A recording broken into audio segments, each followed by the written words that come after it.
नमस्कार दर्शकों, बात आज की चैनल के कार्यक्रम खबरदार खबरों में आपका स्वागत है। मैं हूं निपुण भार्गव और पेश है अभी तक की 10 बड़ी खबरें।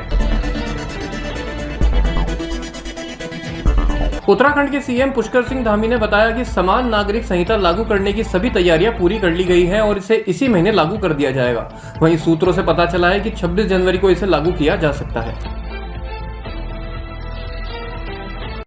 नीतीश कुमार के लिए कहा जाता है कि वो कब पलटी मार दें पता नहीं चलता और 2 दिन से लालू यादव और उनकी पत्नी के नीतीश को साथ आने के न्योते पर चल रही अटकलों का आज खुद नीतीश ने पटाक्षेप कर दिया है।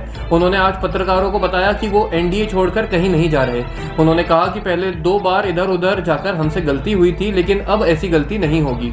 बिहार की जनता ने हमें 2005 से काम करने का मौका दिया है और तब से हमने बिहार के विकास के लिए ही काम किया है। प्रधानमंत्री नरेंद्र मोदी ने आज रविवार सुबह साहिबाबाद और न्यू अशोकनगर के बीच लगभग 4600 करोड़ रुपए की लागत वाले दिल्ली गाजियाबाद मेरठ नमो भारत कॉरिडोर के 13 किलोमीटर हिस्से का उद्घाटन किया। इससे पहले मोदी ने साहिबाबाद आरआरटीएस स्टेशन से न्यू अशोकनगर आरआरटीएस स्टेशन तक नमो ट्रेन में सवारी भी की। इस अवसर पर मोदी ने कहा कि नमो भारत और वंदे भारत विकास की दिशा में एक अभूतपूर्व कदम है। छत्तीसगढ़ के नक्सल प्रभावित अबूझमाड़ के जंगलों में 4 जिलों की डीआरजी और एसटीएफ जब जंगलों में गश्त कर रही थी, उसी वक्त नक्सलियों ने उन पर गोलीबारी शुरू कर दी। जवाब में सुरक्षा बलों द्वारा की गई गोलीबारी में 4 नक्सली ढेर हो गए, वहीं 1 जवान भी शहीद हुआ है। चारों नक्सलियों के शवों को पुलिस ने बरामद कर लिया है।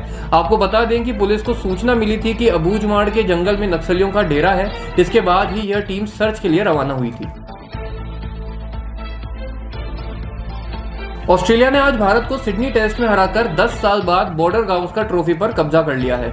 ऑस्ट्रेलियाई टीम ने सिडनी टेस्ट में 6 विकेट से जीत हासिल करते हुए 3-1 से सीरीज जीती। हालांकि भारत पिछले 2 दौरों पर ऑस्ट्रेलियाई टीम को मात देता आया है, लेकिन इस बार भारत को ऑस्ट्रेलिया के खिलाफ हार का सामना करना पड़ा।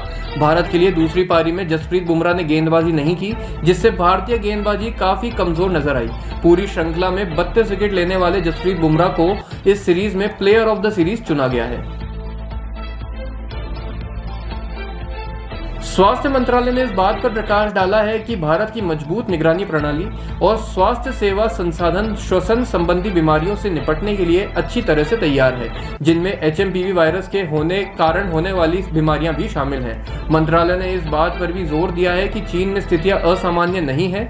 एक अधिकारी ने कहा कि किसी भी संभावित जोखिम के बारे में जानकारी रखने के लिए WHO और अन्य अंतर्राष्ट्रीय चैनलों से अपडेट की बारीकी से निगरानी की जा रही है। देश के अलग अलग हिस्सों में अवैध बांग्लादेशियों के खिलाफ पुलिस की कार्रवाई जारी है। इसी क्रम में मुंबई में घाटकोपर पुलिस ने 13 अवैध बांग्लादेशियों को गिरफ्तार किया है।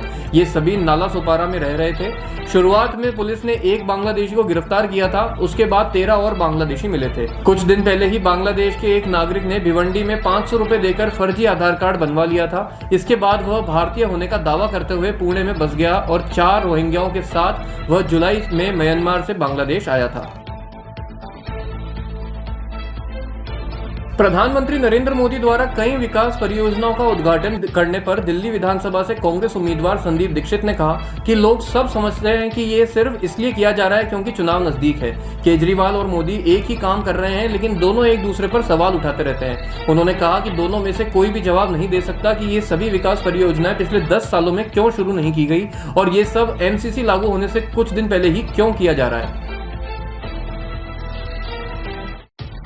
बिहार सरकार के खिलाफ अनशन पर बैठे जन स्वराज प्रमुख पार्टी के प्रशांत किशोर ने कहा कि जो व्यक्ति 20 सालों से लोगों की बात नहीं सुन रहा, वह 4 दिन में लोगों के सामने कैसे सरेंडर कर देगा। जब तक बिहार की जनता नहीं जागेगी तब तक कोई सुधार नहीं होगा। उन्होंने कहा कि सबको समझना होगा कि जनता की ताकत से बड़ी कोई ताकत नहीं होती और यह तभी होगा जब लोग जाएंगे और अपने बच्चों के बेहतर भविष्य के लिए आगे आएंगे। सूडान की राजधानी खार्तूम और पश्चिमी सूडान के उत्तरी दारफूर राज्य के अल फशल शहर में अर्धसैनिक रैपिड सपोर्ट फोर्स के हमले में 8 नागरिक मारे गए और 53 घायल हो गए। खार्तूम राज्य के स्वास्थ्य मंत्रालय ने बताया कि आरएसएफ मिलिशिया ने शनिवार को देर शाम खार्तूम के उत्तर में ओमदुरमन शहर के करारी इलाके और खातून के पूर्व में शर्क अल नील इलाके में नागरिकों के खिलाफ हमले जारी रखे। सभी घायलों को अस्पताल में इलाज के लिए भर्ती कराया गया है। वहीं मानवाधिकार आयोग ने इस हमले की निंदा की है। खबरदार खबरों में आज के लिए इतना ही। कल फिर होगी आपसे मुलाकात, तब तक के लिए आज्ञा दीजिए। नमस्कार।